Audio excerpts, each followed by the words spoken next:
కాంగ్రెస్ జనహిత యాత్రపై ఘాటుగా స్పందించారు బీజేపీ రాష్ట్ర అధ్యక్షులు రామచంద్రరావు. ఇచ్చిన హామీలు ఏ మేరకు అమలు చేశారో శ్వేతపత్రం విడుదల చేయాలని డిమాండ్ చేశారు.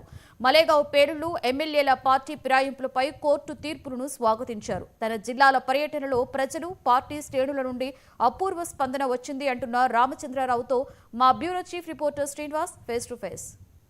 తెలంగాణ బీజేపీ రాష్ట్ర అధ్యక్షులు రామచంద్రరావు మనతో ఉన్నారు. తాజాగా పలు జిల్లాల్లో పాదయాత్ర చేశారు. ఈ నేపథ్యంలో జనహిత పాదయాత్ర పీసీసీ కూడా చేపట్టింది. ఏంటి దాని ఉద్దేశం, దానిపైన ఎలా స్పందిస్తారు వారి మాటలను తెలుసుకుందాం.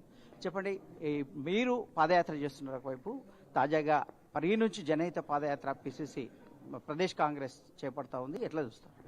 ఇప్పుడు వాళ్ళ పొలిటికల్ యాక్టివిటీ వాళ్ళు చేయొచ్చు, నేను దాని మీద మాకేం అభ్యంతరం లేదు. కానీ ఏ మొహం పెట్టుకొని మీరు ప్రజల ముందు పోతారు, ఏం సాధించారని ప్రజల ముందు పోతారు? జనహితం అంటే ఏంది? మీరు కామారెడ్డి డిక్లరేషన్ చెప్పారు, ఏమైంది? మీరు చేవల డిక్లరేషన్ చెప్పారు, ఏమైంది? మీరు వరంగల్ డిక్లరేషన్ చేశారు, ఏమైంది? ఇటు యువతకు, ఎస్సీలకు, బీసీలకు మీరు చేసిన న్యాయం ఏంది? అయినా ప్రజలకు మీరు చెప్పిన మేనిఫెస్టోలో మీరు ఏమి ఇచ్చారని చెప్పేసి మీరు ఈ జనహిత ప్రోగ్రాం చేస్తూ ఉన్నారు. మీకు నైతిక హక్కు లేదని చెప్తున్నాను. ఎందుకంటే మీరు ఏమేమి చేశారు, మీ మేనిఫెస్టోలో ఎందుకు ఒకసారి వైట్ పేపర్ ఇవ్వండి, దాని తర్వాత మీరు చేయండి. అయినా కూడా మీరు ప్రజలు ఇప్పుడు ఏమీ జనహిత ఒక పాదయాత్రని రిసీవ్ చేసే పరిస్థితి లేరు. కాంగ్రెస్ పార్టీ అందరినీ మోసం చేసని చెప్పి భావిస్తూ ఉన్నారు. కాబట్టి జనహిత ప్రోగ్రాం చేయనియండి. కానీ ఈ జనహిత ప్రోగ్రాంలో మేము ఎన్ని మేనిఫెస్టోలు, ఏమి అంశాలు మేము పూర్తి చేశామని చెప్పేసి, ఎన్ని అమలు పరిచామని చెప్పి చెప్పాల్సిన బాధ్యత కాంగ్రెస్ పార్టీ. మీరు జిల్లాల పర్యటన చేశారు, ప్రజల్ని కలిశారు, ఎట్లాంటి ఫీడ్బ్యాక్ అందింది ప్రజల నుంచి?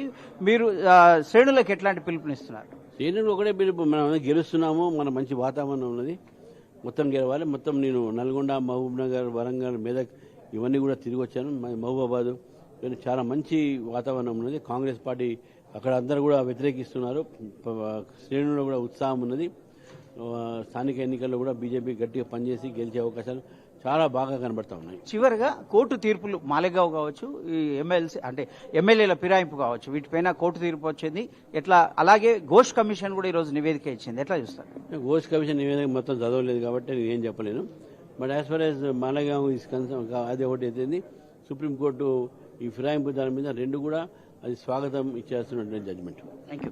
ఇది మొత్తం మీద బీజేపీ రాష్ట్ర అధ్యక్షుడు ఏదైతే కాంగ్రెస్ చేపడుతున్న జనహిత కార్యక్రమం ఉందో అది ప్రజలకు శ్వేతపత్రం విడుదల చేయాలి. వారు ఇచ్చిన హామీలు ఏ మేరకు నెరవేర్చామని చెప్పాల్సి ఉంటుంది. ఏ ముఖం పెట్టుకుని వాళ్ళు పాదయాత్ర చేస్తున్నారని ప్రశ్నిస్తున్న పరిస్థితి. అలాగే తాను చేపట్టిన జిల్లాల పర్యటన పట్ల కూడా మంచి స్పందన వస్తుంది. ప్రజలంతా బీజేపీకి మద్దతుగా నిలిచే మూడ్లో ఉన్నారు. బీజేపీ వైపు తమ దృష్టిని పెట్టారు, బీజేపీపై ఆశగా చూస్తున్నారని చెప్తున్నారు. అలాగే శ్రేణులు కూడా స్థానిక ఎన్నికల్లో, శ్రేణులు కావచ్చు, ప్రజలు కావచ్చు, వీరందరి నుంచి కూడా స్థానిక సంస్థల ఎన్నికల్లో బీజేపీ గెలిచే విధంగా, బీజేపీని గెలిపించుకోవాలనే విధంగా ఒక ఉత్సాహం చూపుతున్నారని చెప్పారు. అలాగే కోర్టు తీర్పులను కూడా స్వాగతించే విధంగా ఉన్నాయని కూడా రామచంద్రరావు చెప్తున్న పరిస్థితి. కెమెరా పర్సన్ అబ్దుల్లాతో Srinivas, 99 bureau chief reporter, BJP.